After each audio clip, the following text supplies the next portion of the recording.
नमस्कार सांगमाने चलतु डेरी न करी स्टार्ट करवा आज 10 मिनट रे रेसिपी एमती गरम रे हालत खराब है तो आपण मैंने भी एमती 10 मिनट रे मो पर बनई करी खाई पारिबे सकाळ चाहे संध्या किंबा एमती रज पोड़ पिठा जहाँ चाहिए बिना चुली लगे बिना जंती बिना ओभन रे आपण मैंने 10 मिनट मात्रा रे बनइबे। तो चलतु डेरी न करी एमती नड़िया खुंडी को आम नहीं करी आग प्रथम कटिंग करदे मुझे फाड़े नड़िया नहीं जाइए आउ एक एमती सब पतला पतला करके छुरी रे बाहर कर दीजिए ये चाहिए चामच भी आपण मैंने बाहर करेंगे कि कोड़प बाड़े कर भी डायरेक्ट एकाथरे बाहर करेंगे ना ना ये आपण मैंने कोरी करी एक यूज्रे लगे पारे व्यवहार करेंगे। तो फ्रेंड्स देखो एमती आजिकल ना एत बड़ दिन हो गला 4टा 4:30 है बेलू एत प्रबल जोर भोक लगुच समस्त से गोटे कथा कि एबे जो सबू हेल्थ कॉन्शियस हो गले कि जमीती पूरा तेल अधिका खाइबेनी आउ बाहर जिनस ना तो एमती से आपण मैंने हेल्दी जिनस को बेसी प्रोत्साहन दिंतु आउ हेल्दी जिनस को एमती बनईकरी खातु तापर ये को बहुत कम समय भी आपण मैंने बनई पारे जोटा कि ना कि कष्ट हेतरे बिल्कुल ना कि बराबर कहले चले जोटा आपन को बिल्कुल बेसी परिश्रम पड़ोनी एमती मात्र 2-4 मिनट आप ठिया है भितर भी आपंकर रेडी हो रेसिपी सकाल ब्रेकफास्ट हो बा संध्यार एमती स्नाक्स आकार भी आप नहीं पारे कि ओषा उपास रजरे आपण मैंने एक भी बनई पारे।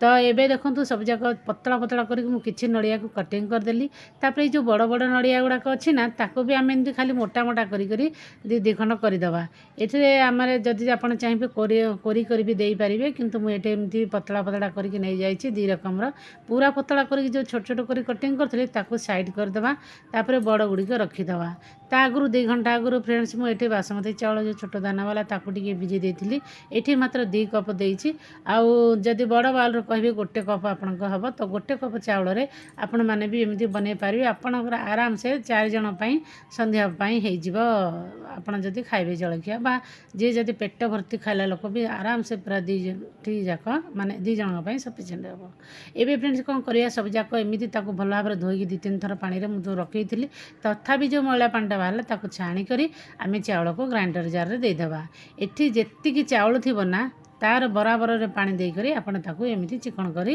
पेसिक नहीं आसतु।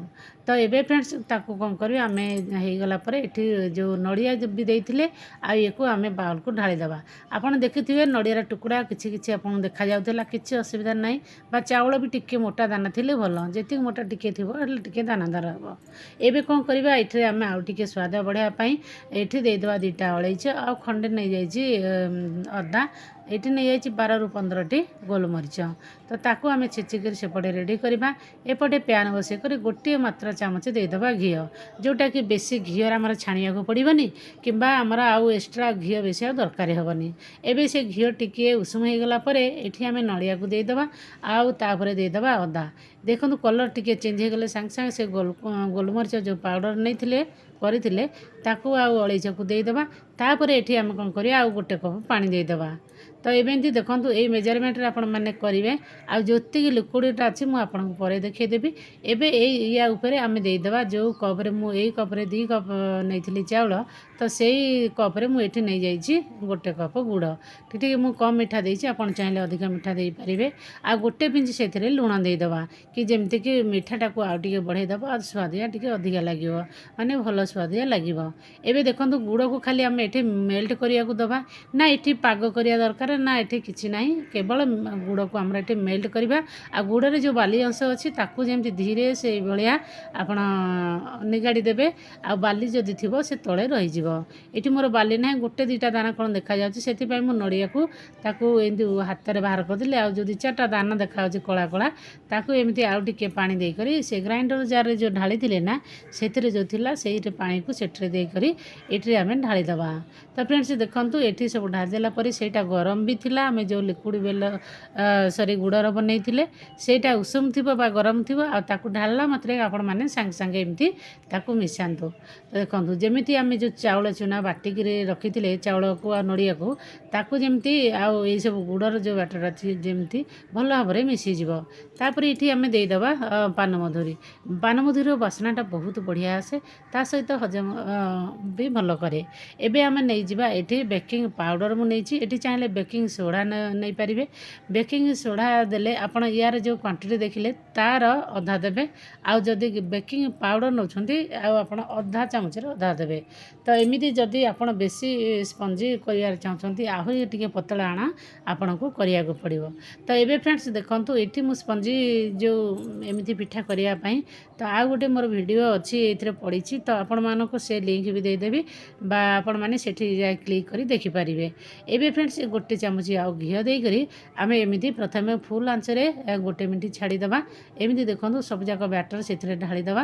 ଢାଳି ଦେଲା ପରେ ତାପରେ ଏଠି ଆମେ ସାଙ୍ଗେ ସାଙ୍ଗେ ତାକୁ ଏମିତି ପୋଛି କରି ଦେଇ ସାରିବା ପରେ ବାଉଲ୍ ସାଙ୍ଗେ ସାଙ୍ଗେ ଆମେ ତାକୁ ଗୋଟେ ଥାଳି ସାହାଯ୍ୟରେ ଢାଙ୍କି ଦେବା। ଆଉ ତା ଉପରେ କିଛି ଏମିତି ଗୋଟେ ଦେଇଦେବା ଗିନା ପାଣି ଯେମିତି ବାହାରି ହେଇକି ରହିବ, ବାମ୍ଫଟା ବାହାରିବନି। ତାପରେ 3 ମିନିଟ୍ ପରେ ଆମେ ତାକୁ ଥାଳିଟାକୁ ବାହାର କରିଦେବା। ଏବେ ଦେଖନ୍ତୁ ଥାଳିଟା ଗରମ ହେଇଗଲାଣି, କଲର୍ ଦେଖନ୍ତୁ କେମିତି ଚେଞ୍ଜ ହେଇଗଲାଣି।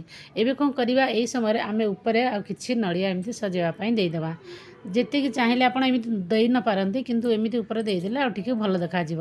ଆପଣ ଭାବୁଥିବେ ସେଠି ଫ୍ରାଏ କରିକି ଦେଲା ଆଉ ଏଠି କଞ୍ଚା କାହିଁକି ଦେଉଛି, କାହିଁକିନା ଫ୍ରେଣ୍ଡସ୍ ଯେତେବେଳେ ଆମେ ଢାଙ୍କିକିରି ରଖିବା ସେ ଅଟୋମେଟିକ୍ ତାର କଲର୍ ଚେଞ୍ଜ ହେଇଯିବ। ଆଉ ଆପଣମାନେ ସେଥିପାଇଁ ବିଲକୁଲ ବ୍ୟସ୍ତ ହୁଅନ୍ତୁନି। ଆଉ ଏମିତି ନଡ଼ିଆର ସ୍ୱାଦ ବହୁତ ବଢ଼ିଆ ମିଠା। ଆଉ ଏଥିରେ ଆଉ ଗୁଡ଼ ସହ ପାଗ କରିବା ବା ଗୁଡ଼ ସହ ପାଣିରେ ପକାଇବା ସିଝେଇବା କିଛି ଦରକାର ନାହିଁ। ତ ଏମିତି ଆପଣମାନେ ଟିକେ ତାକୁ ପକେଇ କରି ସ୍ପେଶାଲ ସାହାଯ୍ୟରେ ଟିକେ ଟିକେ ଦବେଇ ଦିଅନ୍ତୁ। ପୁଣି ତାକୁ ଢାଙ୍କି କରି ପୁରା ସିମ୍ ଆଞ୍ଚରେ ଏଠି 8 ମିନିଟ୍ 7ରୁ 8 ମିନିଟ୍ ଆପଣ ବସାଇ ଦିଅନ୍ତୁ। ଆଉ ତାପରେ ଆପଣଙ୍କୁ ଆଉ କିଛି କରିବାକୁ ପଡ଼ିବନି। ବାସ୍ ଏବେ ଫାଇନାଲି ଆମେ ଟିକେ ଚେକ୍ କରିନେବା। ତ ଫ୍ରେଣ୍ଡସ୍ ଦେଖନ୍ତୁ ଏବେ ଥାଳି ଗରମ ଅଛି, ଆପଣ ଏମିତି ସଣ୍ଡୁଆସରେ ଧରିକରି ତାକୁ ବାହାର କରିଦିଅନ୍ତୁ। ଦେଖନ୍ତୁ ନଡ଼ିଆର କଲର୍ ଚେଞ୍ଜ ହେଇଗଲାଣି। ଏଇଟା ମୁଁ 6 ମିନିଟ୍ ବେଳକୁ କରିଥିଲି। ତ ସେହିପରି ଆପଣ ଆଉ ଗୋଟେ 2 ମିନିଟ୍ ପରେ ତାକୁ ଏମିତି ଯେମିତି ପୁରୁଣା ପ୍ରୋସେସରେ ସେଇଭଳି ଆମେ ରଖିଦେବା। ଆଉ 2 ମିନିଟ୍ ପରେ ମାନେ ଟୋଟାଲି 8 ମିନିଟ୍ ପରେ ଆମେ ତାକୁ ଗ୍ୟାସ୍ ବନ୍ଦ କରିଦେବା। ଆଉ 5 ମିନିଟ୍ ଏମିତି ଖାଲି ଚୁଲାରେ ଏମିତି ଛାଡ଼ିଦେବା। ନା ଏଠି ଚୁଲା ଜଳିବାକୁ ପଡ଼ିଲା ନା କ'ଣ, ଦେଖନ୍ତୁ ଫ୍ରେଣ୍ଡସ୍ କେତେ ସୁନ୍ଦର ହେଇଛି। ପୁରା ହେଇଥିଲା ବଢ଼ିଆ ନରମ। ଆପଣଙ୍କର ଏମିତି ଯେଉଁ ଚୁଲି ପୋଡ଼ପିଠା ହୁଏ ନା ପାଉଁଶ ଲାଗିଯାଏ କ'ଣ ହେଇଯାଏ ଆଉ ଦେଖିବାକୁ ଅସନା ହେଇଯାଏ, ତାଠୁ ବହୁତ ସୁପର ଆପଣଙ୍କର ବନିଥିଲା। ଆଉ ନରମ ବି, ହେଲ୍ଦି ବି, ଟେଷ୍ଟି ବି। ତ ଏମିତି ଆପଣମାନେ ନା ଯେତେବେଳେ ଚାହିଁଲେ ଏମିତି ଜଳଖିଆ ଆକାରରେ ବି କରି ଖାଇପାରିବେ, କିମ୍ବା ସାମ୍ନାରେ ରଜ ଆସୁଛି ଆପଣ ଇଜିଲି ଏମିତି ଯଦି ଛୋଟ ପରିବାର ଅଛନ୍ତି ହେଲେ ଏମିତି ଗୋଟିଏ କପ୍ ଚାଉଳରେ ଆପଣମାନେ ଏଇସବୁ ବନେଇ କରି ଖାଇପାରିବେ। ତ ଫାଇନାଲି ଫ୍ରେଣ୍ଡସ୍ ଦେଖନ୍ତୁ ଏବେ ଚାରିପଟୁ ଆମେ ଟିକେ ଏମିତି ଡିମୋଲ୍ଡ କଲା ଭଳିଆ କରିଦେବା। ତାପରେ ଗୋଟେ ଥାଳି ଦେଇକରି ଆମେ ତାକୁ ଡିମୋଲ୍ଡ କରିଦେବା। ଚାରିପଟୁ ଛଡ଼େଇ ଦେଲା ପରେ ସାଇଡ଼୍ଟା ତାପରେ ଦେଖନ୍ତୁ କେତେ ସୁନ୍ଦର ହେଇଛି ପଛକଡ଼ଟା, ଆଉ ଟିକେ ବି ପ୍ୟାନ୍ରେ ଲାଗିନି। ଆଉ ମୁଁ କେତେ ତେଲ ଘିଅ ଦେଇଥିଲି ଆପଣମାନେ ତ ଦେଖିପାରିଲେ। ଏବେ ଫ୍ରେଣ୍ଡସ୍ ତାକୁ ଟିକେ ଏବେ ତଥାପି ଗରମ ଅଛି, ଏବେ ଆମେ ତାକୁ କଟିଂ କରି ଖାଇପାରିବା।